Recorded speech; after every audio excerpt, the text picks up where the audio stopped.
let's ask the girls. Do you want a man to be in charge of your relationship? Okay, I've been trying to talk this whole time. All right. I'm 20 years old. I was in a serious relationship with someone, and I was the one who bought the house. That's why. At 20 years that's old. why you're divorced. Exactly. Is what I'm saying. But I feel like there has to be a happy medium between, like, okay, you got it, and all right, like, you need my backup. You know what I'm saying? Like, I'm not the type of girl that just wants to be a stay-at-home mom. Honestly, I don't want to have kids. But it's like, if I don't want to have kids, what else? That's the cap. No, I swear, I really. It's because you're young and still attractive and fertile, so you don't understand the gifts that you have. But as you get older, I promise you, you're going to change your mindset. You're going to want to have children. I promise you. No. Yeah, Right? I'll take it from her. I'm a dominant. No, I don't want to have kids. I want my guy to lead, and I'm an alpha female. I'm dominant. Like, Yeah, I I'm want my definitely man to alpha lead. female. my chest. Female. Definitely alpha. Oh my God, the can of worms keep opening. Here we go, bro. Damn it, bro. There's nothing wrong with a guy leading. It's just how you. A lot of guys think That's just right. because they got the money and they're buying all this stuff and you're eating and you're sleeping well or whatever. Exactly. That they have all this authority over Exactly. you and things like that. It's really how you like he said earlier. It's a balance between both. Well, you got to understand. Here's the thing. What you just mentioned there, he's providing a lifestyle, etc. He has a lot of responsibility. Clearly, Yeah, you cannot have responsibility without authority. I know. The It's problem is that sometimes the problem is this: women want responsibility. They want authority with zero responsibility. They want to be able to dictate how the relationship goes. They want to tell their man what to do. They want to be a boss-ass bitch, but they don't want to sit there and have the responsibility of protecting the household if 5 mass intruders break in. Or if the power goes out, you got to go out and take out the trash or mow the lawn, whatever. Like, a lot of women don't want to do that shit. which is It's true. ridiculous. I'm a little different because I didn't really grow up with men, so I have that And that's the problem. tendency of masculinity in me where And I that's don't the have no problem, finding ways to protect my home or cutting the grass and things like But what that. did I say earlier? Hold on. What did I say earlier? Just because you can fit a round peg into a square hole does not mean it's optimal for the situation. I know. You get the job done, but you are never going to get it done to the level of efficiency that a man is going to do. And I completely agree about that, but it's like I feel like sometimes men think, oh, when I'm providing, it's like a really dictatorship in a way. No, like, it's not that. Hold on. That's how I feel sometimes. You guys are ashamed to be women. That's the real problem. Modern day women are ashamed to have children, to be pregnant, to caretake the home, to raise the next generation of people. They are not proud of it. I actually want. Hold on. It's because women shame women, though. Yeah. If I sat on this podcast, which I have, and I've said, like, oh, it's okay if my man steps out on me as long as I'm his main woman, I get a lot of crap when I go home. I get a lot of crap from my friends, my girlfriends, my aunts, my family, because there's that, oh, you can't let a man, like, have dictatorship over you. You can't let a man control you. I'm like, that's not at all what I'm saying. Shalom. Before I get into this lesson, I want to give all glory, honor, and praise to Yahweh Bahashem, Yahweh Shah Bahashem Rakakadash. I want to give double honors to the men that taught me this word. I want to give honor and respect to the brothers that's out there laboring, rightly dividing the word in truth and sincerity. And I want to say shalom to the brothers and sisters, the Akim wa Akwathium. And as you can see, I was watching this Fresh and Fit podcast. They be having some good little topics on here. And you can see this was 10 days ago, right? And the title is Can Women Lead Men? Heated debate, all right? And as you heard the different women and men, the brothers on there, the guys on there, they was making some good points. And, okay, first, so the girl in the red said, I don't want to have kids. And then the other girl backed her up like, I don't want to have kids, right? Then this girl right here with the black on, with the baseball hat on, she was saying it's cool for a guy to lead, but it's about how you lead, which is true in some aspects. But she was saying that guys, feel like they should have this authority over you. Then this girl said, the guy, he was saying, well, y'all modern women don't want to be women. Y'all don't want to caretake at the home. Y'all don't want to be, he went into his spiel. And the girl said, it's women who shame women, right? And that's true. And it all this could be filtered through the scriptures. And, the thing about it is women in antiquity, they wanted to have kids, all right? Having kids, first of all, a woman in antiquity, she didn't make that decision. All right. That was really basically up to the husband and her father. Okay. Because in antiquity, women didn't get to choose their men most of the time. The father chose the husband. You see what I'm saying? The father told his daughter, hey, you gonna marry that man. You see what I'm saying? So that's number one. Number two, women in antiquity, if you didn't have kids and couldn't bear kids for your husband, you wasn't really, that was a burden on a woman's mind.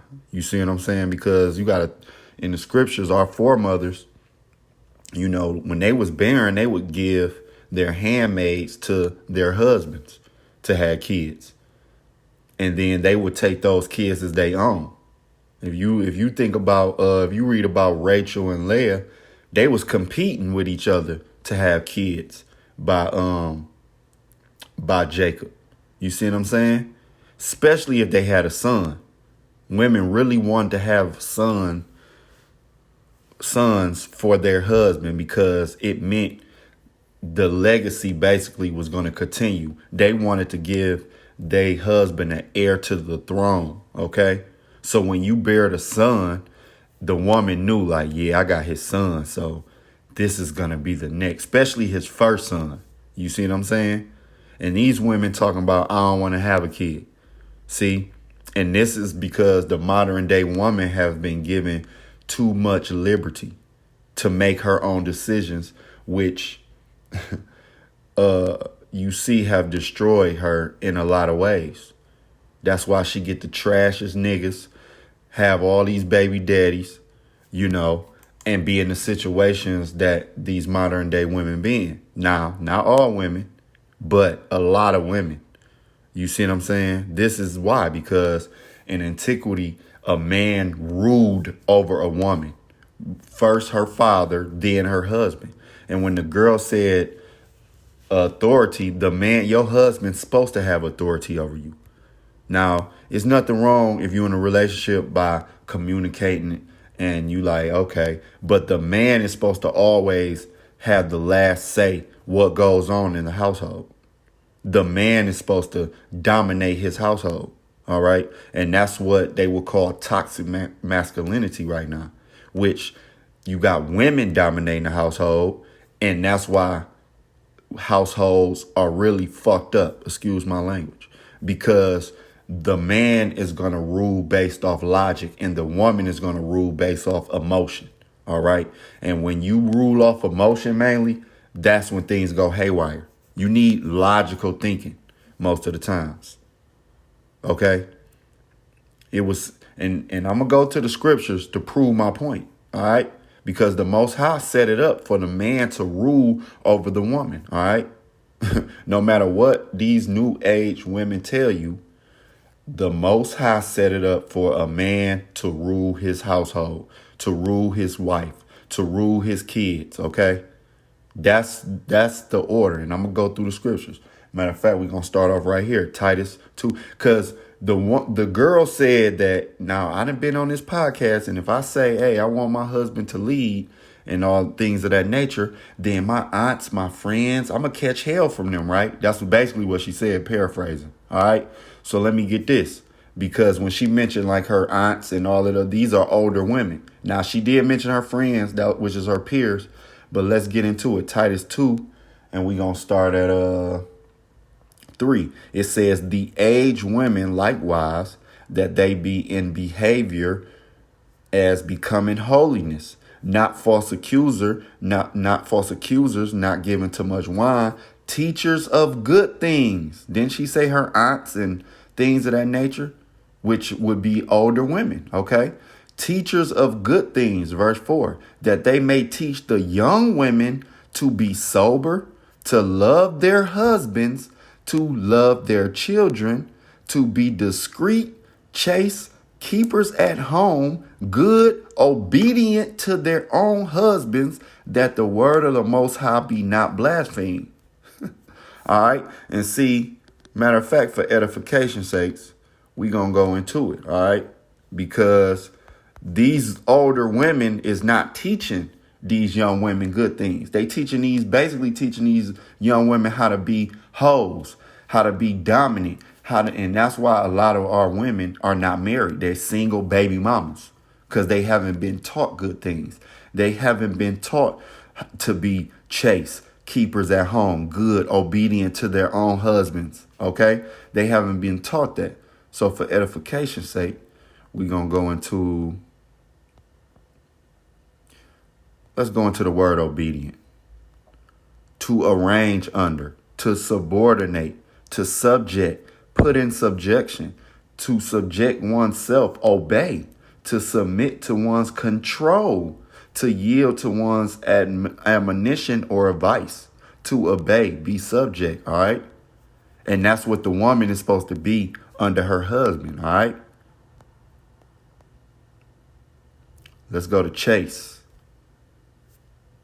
A sight in reverence, vulnerable, sacred, pure from carnality, chaste, modest. All right. And that's what these women not. They're not modest. When you go outside, you go on social media, you go walk around, these girls got their ass out, they got their titties out. They're not pure from carnality. Okay.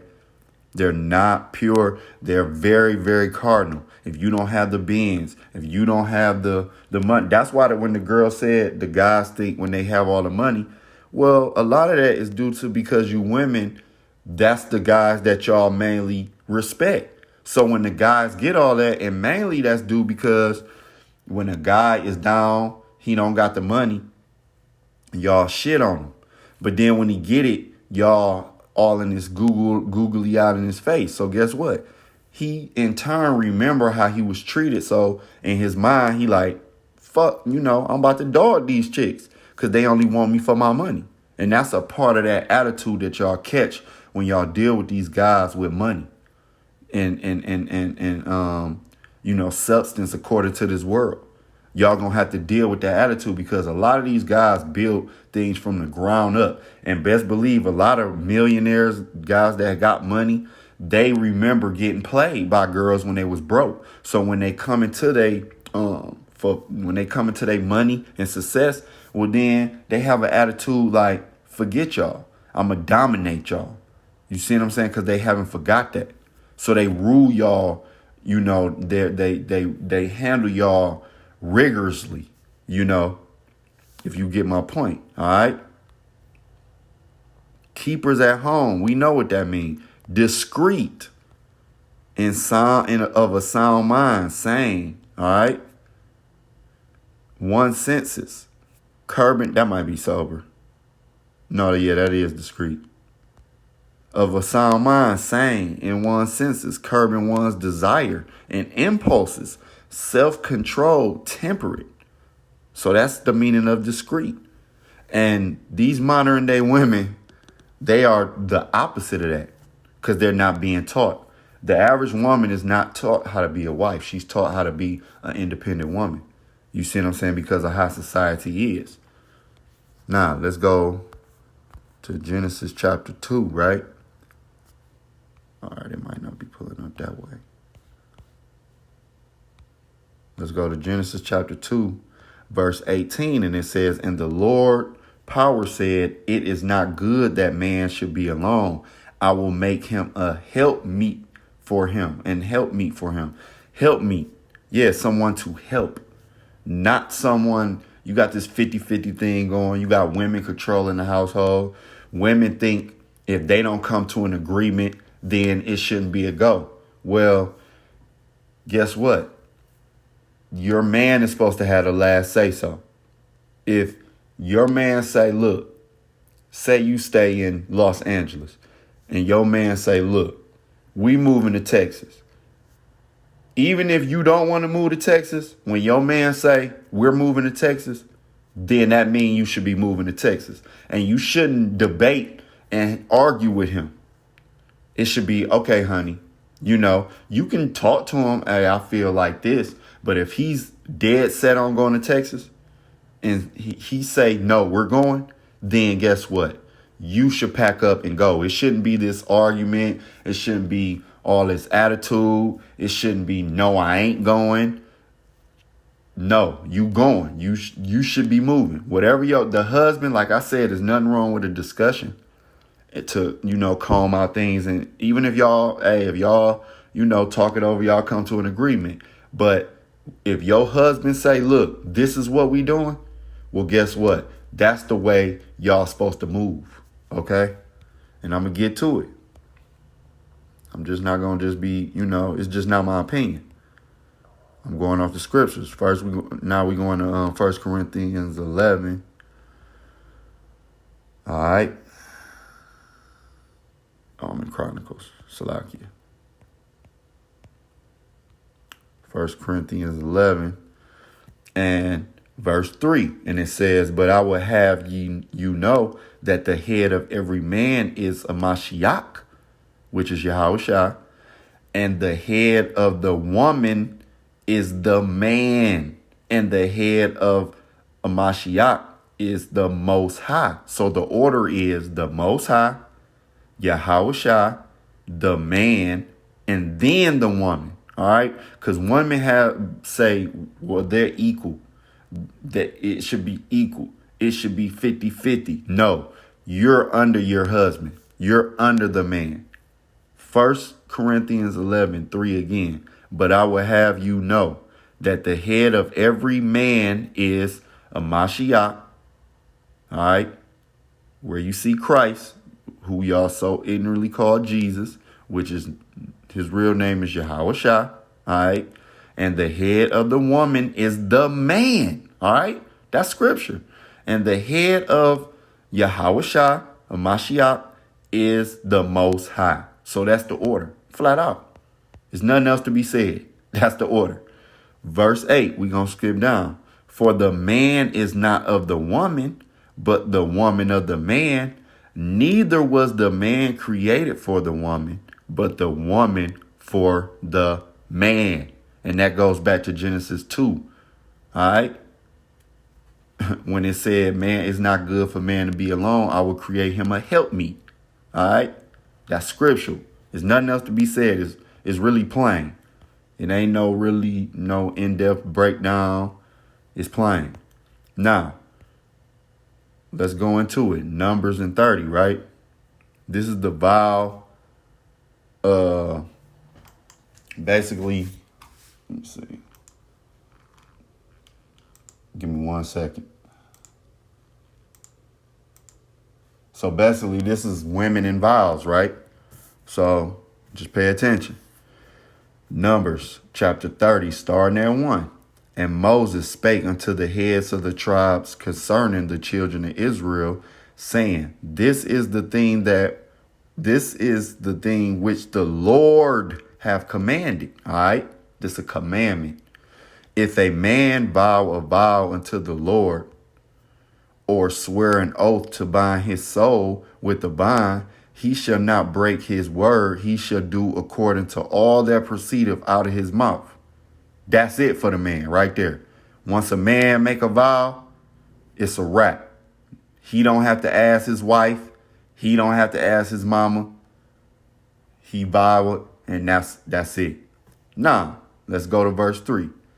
If a woman also vow a vow unto the Lord, and bind herself by a bond, being in her father's house in her youth, and her father hear her vow, and her bond wherewith she had bound her soul, and her father shall hold his peace at her, then all her vows shall stand, and every bond wherewith she had bound her soul shall stand. So if you a girl in your father's home and you vow to the Most High, and your father, it hold his peace, meaning he don't say nothing, he hear it, he know it, hey, you gotta follow that vow. But what is it saying? It's letting you know that the woman is under authority. All right. Because they didn't say that for the man. The man had one verse, and that was it. Verse 5. But if her father disallow her in the day that he heareth not any of her vows, or of her bond wherewith she had bound her soul, shall stand, and the Lord shall forgive her because her father disallowed her. So again, like I said, a woman is under two authorities in life. One, her father first, then her husband. All right. Verse 6. And if she had at all an husband when she vowed or uttered aught out her of her lips, wherewith she bound her soul, and her husband heard it, and held his peace at her in the day that he heard it, then her vow shall stand, and her bonds wherewith she bound her soul shall stand. All right. But if her husband disallow her on the day that he heard it, again, but if her husband disallow her on the day that he heard it, then he shall make her vow which she vowed, and that which she uttered with her lips, wherewith she bound her son, of none effect. And the Lord shall forgive her. Why the Lord gonna forgive her? Because the Lord knows that her husband is over her in authority. All right. Verse 9. But every vow of a widow and of her that is divorced, wherewith they have bound their souls, shall stand against her. So if you're a widow, your husband dead, or you're in divorce, meaning you're a woman out here with no husband, then it should stand. All right. Nobody's over you. And if she vow in her husband's house, or bound her soul by a bond with an oath, and her husband heard it, and held his peace at her, and disallowed her not, then all her vows shall stand, and every bond wherewith she bound her soul shall stand. But if her husband have utterly made them void on the day he heard them, then whatsoever proceedeth out of her lips concerning her vows, or concerning the bond of her soul, shall not stand. Her husband have made them void, and the Lord shall forgive her. So this is letting you know that your husband has the power to void your vows to the Lord. All right. Your father has the power to do that in our youth. Now, if you divorce, you're a widow, then hey, you on your own. But if you got a husband, your husband, like I said, last word is your husband's word. This is a example concerning that. All right. Verse 13. Every vow and every binding oath to afflict the soul, her husband may establish it, or her husband may make it void. But if her husband altogether hold his peace at her from day to day, then he establish all her vows or all her bonds which are upon her. He confirmeth them, because he held his peace at her in the day that he heard them. But if he shall any ways make them void after he have heard them, then he shall bear her iniquity. All right. These are the statutes which the Lord commanded Moses between a man and his wife, between the father and his daughter, being yet in her youth in her father's house. All right. So, ladies, you have a husband. You are to be obedient to your husbands. All right. If you're in your father's house, of course, you're supposed to be obedient to your fathers. Now, that's going to be a little bit easier on the ears. But ladies, if you have a husband, okay, you are to be obedient to your husband, not try to usurp authority over a man, not try to be dominant, not try to make it seem like y'all on an equal playing field. All right. No, your husband comes over you. Your husband, and that don't mean, fellas, that don't mean treat your ladies. Let me throw this disclaimer out here. Fellas, that don't mean treat your lady like trash. Okay. But what I am saying is that the man is over the woman. Yahushua being over the man, the Most High being over Yahushua. That's the order of things. All right. So I hope this was edifying. Lord willing. To the next lesson. Shalom.